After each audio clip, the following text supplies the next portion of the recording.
data é 30 de setembro de 2014. O lugar é Lisboa. O tema é a Alternativa Nacional Portuguesa. Falo como um estrangeiro, amigo e admirador de Portugal, e como defensor de alternativas progressistas no mundo. Para ser útil à humanidade, Portugal precisa ser fiel a si mesmo. Hoje, há uma só ideia dominante na política portuguesa. Essa ideia tem uma forma crua e outra mais suave. A forma crua é a radicalização da austeridade e a diminuição dos salários, supostamente como maneira de ganhar a confiança, sobretudo a confiança financeira, e sair da crise. Esta é a ideia defendida pela coalizão governante. E a oposição? A maior parte da oposição, supostamente socialista, propõe uma versão mais suave desta mesma ideia. Ganhar a confiança das grandes empresas e dos investidores estrangeiros, na esperança de fazer o capital investir e, com isso, voltar ao crescimento. E, enquanto isto, tentar defender na retaguarda os elementos mais importantes dos direitos sociais. São dois lados do mesmo ideário. Este ideário é incapaz de permitir o avanço de Portugal. E onde está a alternativa a este ideário? Na extrema-esquerda convencional, a única alternativa apresentada é a afirmação do poder do Estado e o rompimento com a União Europeia. É um gesto de rebeldia, mas é um gesto vazio. Meu propósito nesta intervenção é traçar as grandes linhas de uma alternativa real. Esta alternativa tem por objetivo uma vida maior para os portugueses, para as pessoas comuns. E tem como premissa a convicção de que não basta regular o mercado ou atenuar as desigualdades geradas pelo mercado por políticas de redistribuição compensatória. É necessário redesenhar a economia de mercado no seu conteúdo institucional.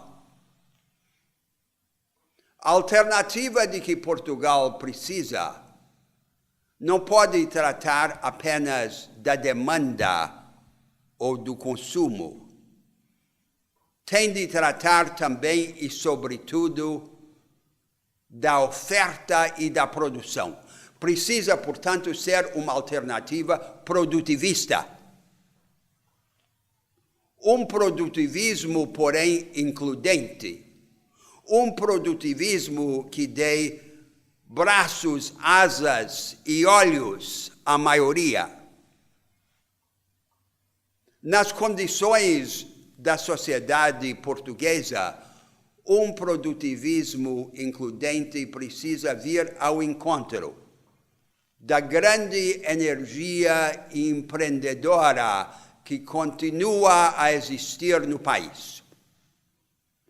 tradicionalmente encarnada numa pequena burguesia de empreendedores, órfãos da ajuda do Estado, sem acesso a crédito, a tecnologia, a conhecimento avançado ou a mercados mundiais.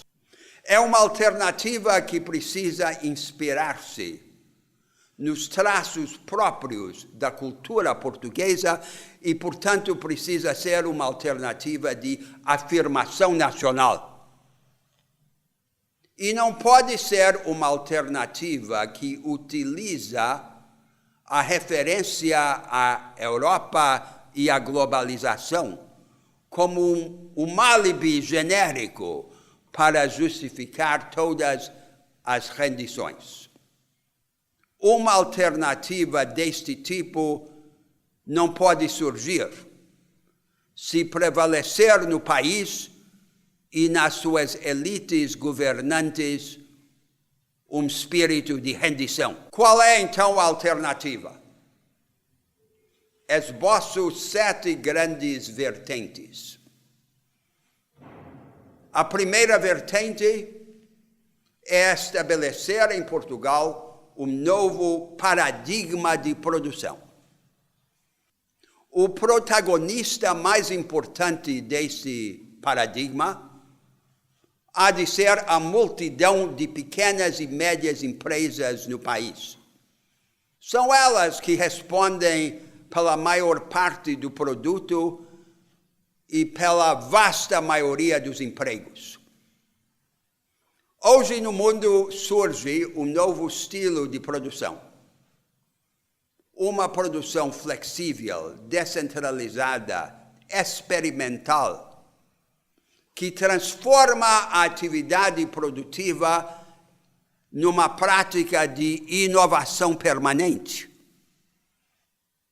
Mas estas vanguardas produtivas tipicamente excluem em todos os países a maior parte da força de trabalho, empurrada para trás, para uma retaguarda relativamente primitiva. O que Portugal deve querer é disseminar esse vanguardismo produtivo, o vanguardismo que vem depois da produção massificada em grande escala tradicional, para grandes setores da economia e transformar as pequenas e médias empresas portuguesas nos principais agentes desse novo vanguardismo. Para isto, o país não pode escolher entre os dois modelos de política industrial que existem hoje no mundo. Um deles é o modelo americano, de um Estado que apenas regula as empresas à distância. O outro é o modelo do Nordeste Asiático, de formulação de uma política industrial unitária, imposta de cima para baixo pela burocracia do Estado. O importante é organizar uma forma de coordenação estratégica entre os governos e as empresas, sobretudo as pequenas e médias empresas, que seja descentralizada, pluralista, participativa e experimental, com o objetivo de trazer a retaguarda para a fronteira do conhecimento e da inovação. Portanto, a radicalização do experimentalismo produtivo, aproveitando essa energia empreendedora que existe no país. Não basta simplesmente trabalhar com as grandes empresas e agraciar o grande capital, na esperança de que esta bajulação incessante produza o resultado material desejado. a contrapartida, as inovações institucionais que produziriam esse novo paradigma de produção, é a defesa do trabalho nas suas relações com o capital. Hoje, em todos os países, inclusive em Portugal, nós assistimos a um processo em que o trabalho cada vez mais começa a ser organizado na base de relações contratuais descentralizadas, redes de contratos. E a maior parte da força do trabalho é crescentemente precarizada. Os trabalhadores se encontram em situações de trabalho temporário ou terceirizado. O regime tradicional do direito do trabalho não basta para enfrentar esta situação. É preciso criar, ao lado desse regime tradicional, um novo regime destinado a proteger, a organizar e a representar a maioria cada vez mais precarizada dos trabalhadores. Portugal não prosperará como uma China com menos gente, apostando no aviltamento do salário e na desqualificação dos trabalhadores. Portugal só pode prosperar apostando no fator trabalho e fazendo com que esta aposta sirva de inspiração a uma inovação tecnológica acelerada. A segunda vertente desta alternativa nacional portuguesa é trabalhar para que a nação portuguesa se transforme numa elite europeia e atlântica de serviços.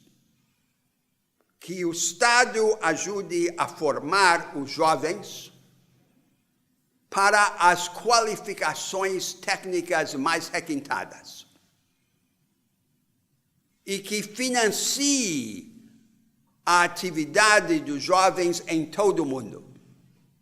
O Estado deve atuar como uma espécie de venture capitalist, ajudando os jovens portugueses a andar pelo mundo, numa grande variedade de ações empresariais, sociais, filantrópicas e culturais. Ninguém deve ser condenado a viver uma vida pequena pelo só fato de haver nascido num país pequeno. Cabe ao Estado ajudar a juventude portuguesa a experimentar no mundo, transformar-se por meio desta experimentação e depois voltar ao país para sacudi-lo. Não há nada de antinacional nesta ideia. Se há um traço profundo e persistente na cultura histórica do país, é a dialética entre o caseiro e o universal. É esta dialética que tem que ser agora aproveitada e reinventada em nova forma. A terceira vertente desta alternativa nacional portuguesa é a transformação radical do sistema do ensino público. Uma alternativa econômica como esta que eu estou defendendo para Portugal exige gente que está formada para inovar, para criar, para subverter, para aventurar-se. Qual é o tipo de ensino capaz de produzir este resultado? É um ensino voltado para a análise, não para a memorização. É um ensino que utiliza a informação de forma seletiva e aprofundada como ocasião para a conquista das capacitações analíticas. É um ensino que privilegia na sala de aula a cooperação no aprender e no ensinar, em vez da combinação de individualismo e autoritarismo que vemos predominar. E, sobretudo, é um ensino dialético, na sua atitude para com o conhecimento herdado. Quer dizer, toda matéria deve ser ensinada de pelo menos 2 pontos de vista contrastantes. É a única maneira de libertar a mente. A tarefa da escola numa democracia é reconhecer em cada aluno um profeta tartamudo. O quarto elemento dessa alternativa nacional portuguesa é inovar na maneira de providenciar os serviços públicos. A maior conquista histórica da social-democracia europeia, apesar de todos os seus defeitos, foi um nível maciço de investimento em gente. Os serviços públicos de educação, de saúde, de segurança constroem as pessoas. Mas o que é que nós temos como forma de providenciar serviço público? A forma dominante em Portugal, na Europa e em todo o mundo é a provisão de serviços públicos padronizados e de baixa qualidade pelo aparato burocrático do Estado. A única alternativa a isto parece ser a privatização dos serviços públicos em favor de empresas com objetivo de lucro. Na verdade, o Estado deve assegurar um mínimo universal a todos os cidadãos. Mas, a partir deste mínimo, a melhor maneira de qualificar os serviços públicos é engajar a sociedade civil independente como parceira do Estado em cooperativas preparadas, monitoradas, financiadas pelo Estado para participar de forma competitiva e experimental, porém não com objetivo de lucro, da provisão dos serviços públicos. E assim, todos os portugueses participarão da construção prática do futuro português. A quinta vertente desta alternativa é um redirecionamento decisivo das finanças públicas e da relação entre as finanças privadas e a economia real. Reorganizar a dívida pública é a maneira de alcançar ao mesmo tempo 2 objetivos. O primeiro objetivo é construir condições para que os bancos privados sirvam a sua função de financiar a produção privada. O Estado tem que reorganizar os bancos quebrados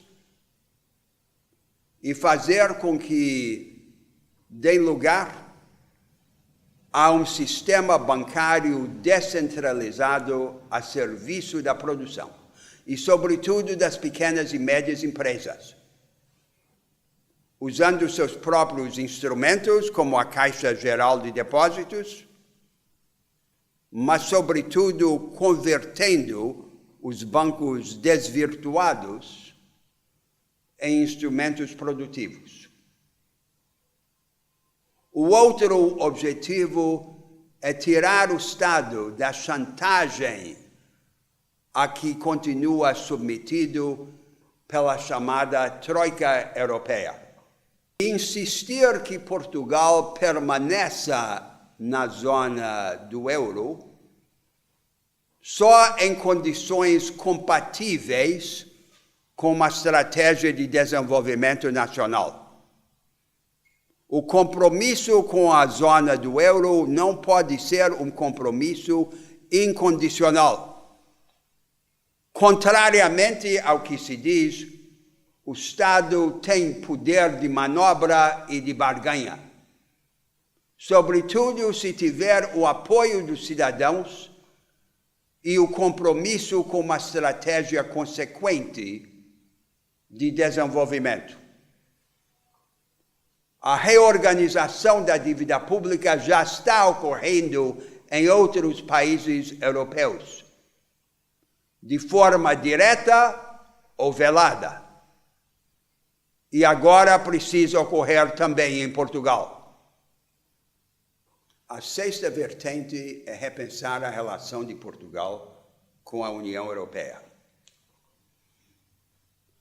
A União Europeia vem sendo organizada de acordo com o seguinte princípio: as regras que governam, as formas de organização econômica e social são cada vez mais centralizadas em Berlim e em Bruxelas.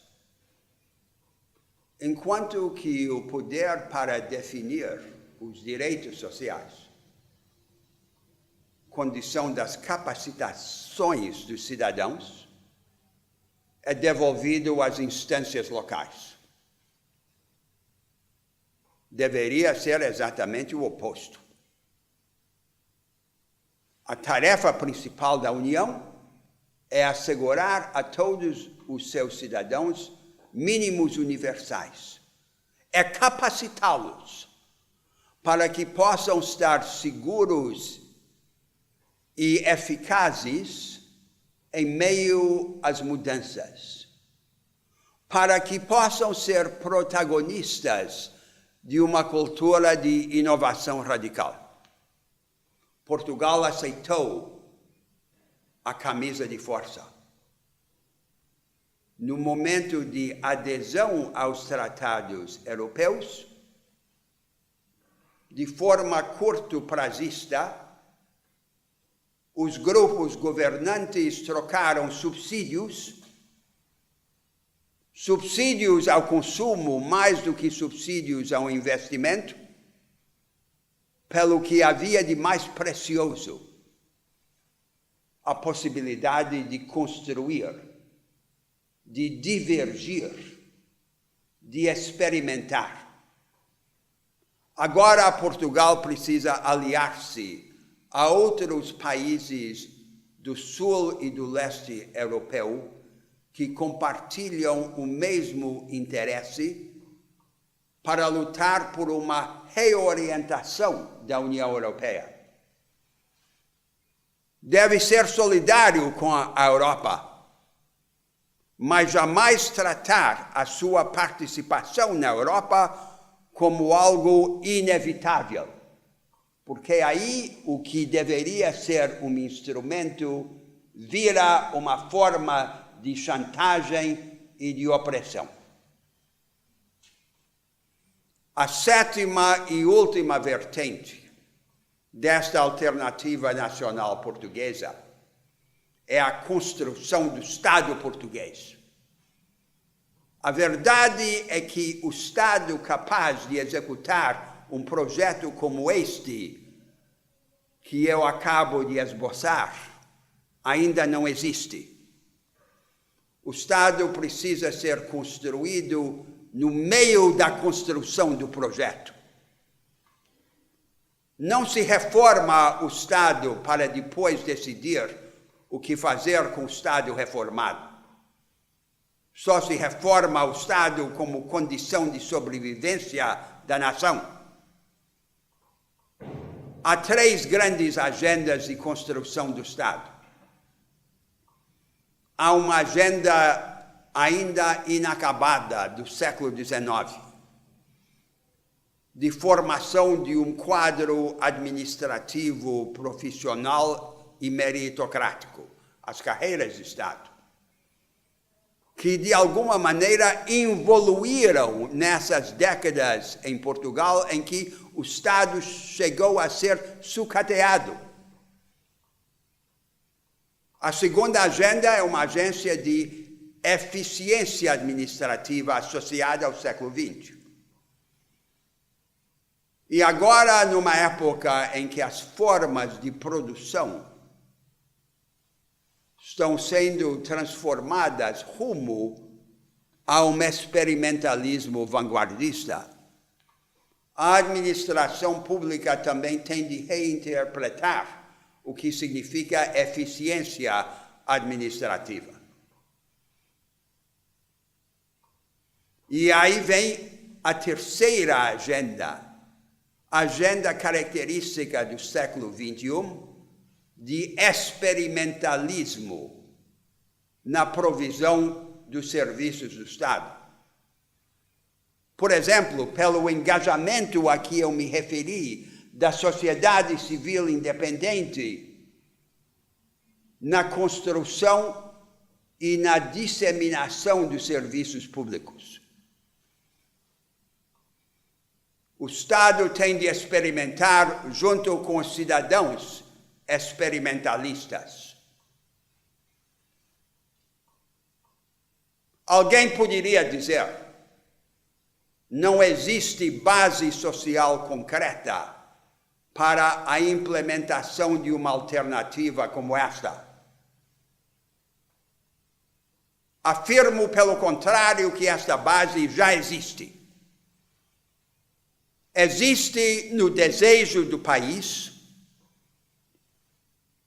de produzir, de construir, de criar, de não ser um objeto passivo de caridade.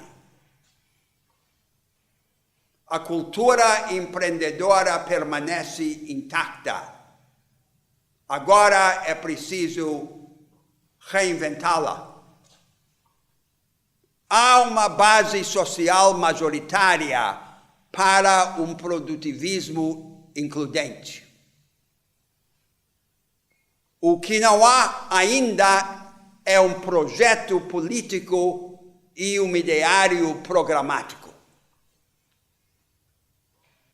O maior obstáculo à criação deste caminho e deste projeto é a falta das ideias. As ideias sobre as alternativas. Se os partidos não as forneceram, que os cidadãos se organizem em movimentos e que transformem o debate nacional. Para isto, porém, é preciso que os portugueses se reconciliem com a ideia da grandeza. Um projeto como este supõe grandeza. Portugal não pode ser fiel a si mesmo ou útil à humanidade se não aceitar-se como grande e ousar.